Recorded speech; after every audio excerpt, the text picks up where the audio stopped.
A very good day po everybody. Elma Armada from Elma Armada and Company.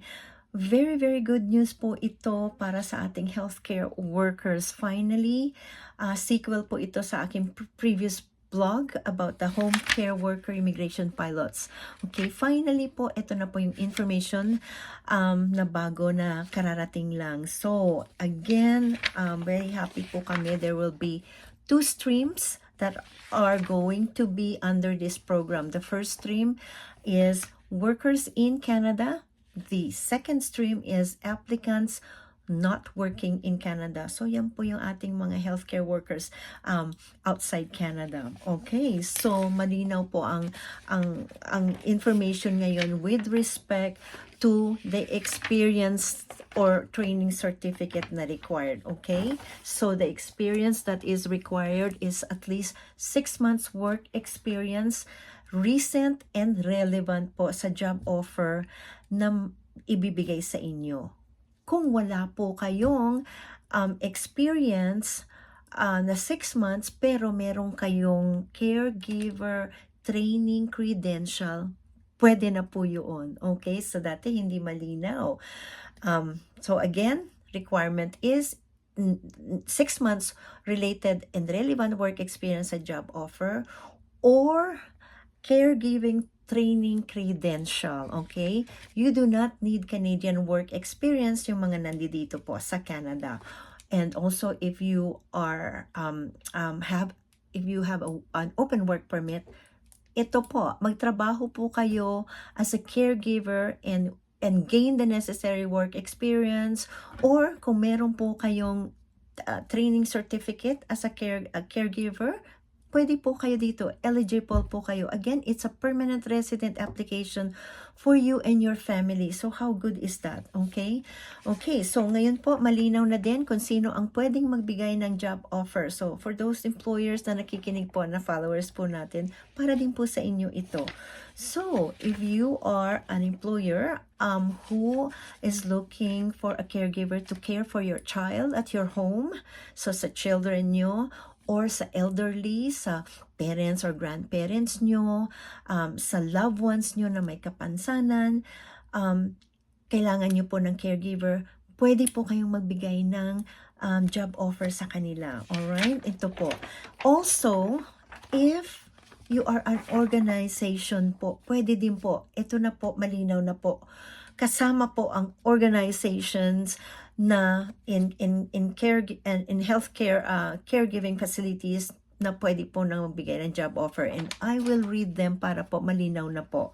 So organizations such as home health care service providers, home care support service providers, direct care agencies, personal care services in residential settings, pediatric home healthcare service providers po, kayo po pwede po kayong magbigay ng job offer. Okay, so malinaw na po.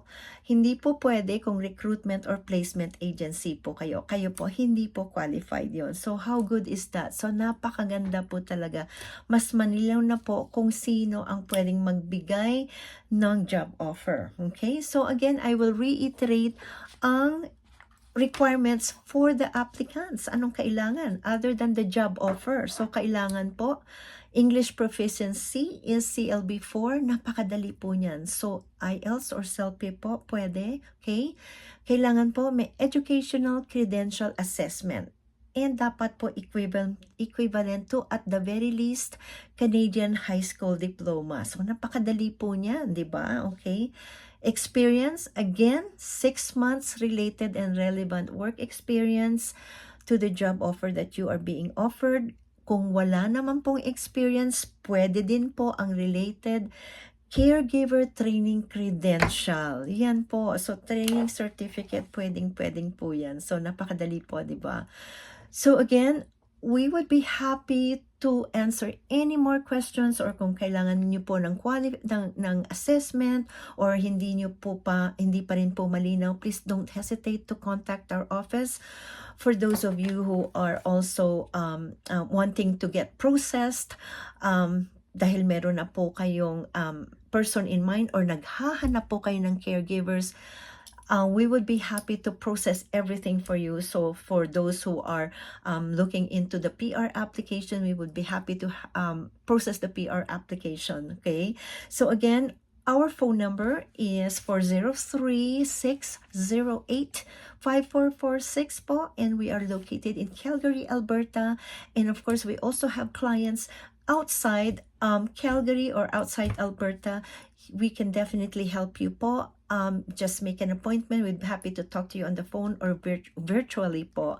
Yan po. So again, para po dun sa applicants naman outside Canada na meron na pong employer na job offer, hindi pa po bukas ngayon, but let's get those requirements ready para sa inyo po, para ready na tayo pag binuksan ang stream na yon. Alright, so very happy po kami sa inyong lahat. And for those caregivers who want to apply, I will give you the link po kung saan nyo po pwedeng isend po yung resume nyo. Again, this is Elma Armada from Elma Armada and Company. Take care of yourself, each other, and of course yung loved ones po natin. And thank you so much for always watching my blog. I'm very grateful to you, and God bless everybody. Until next time po ulit.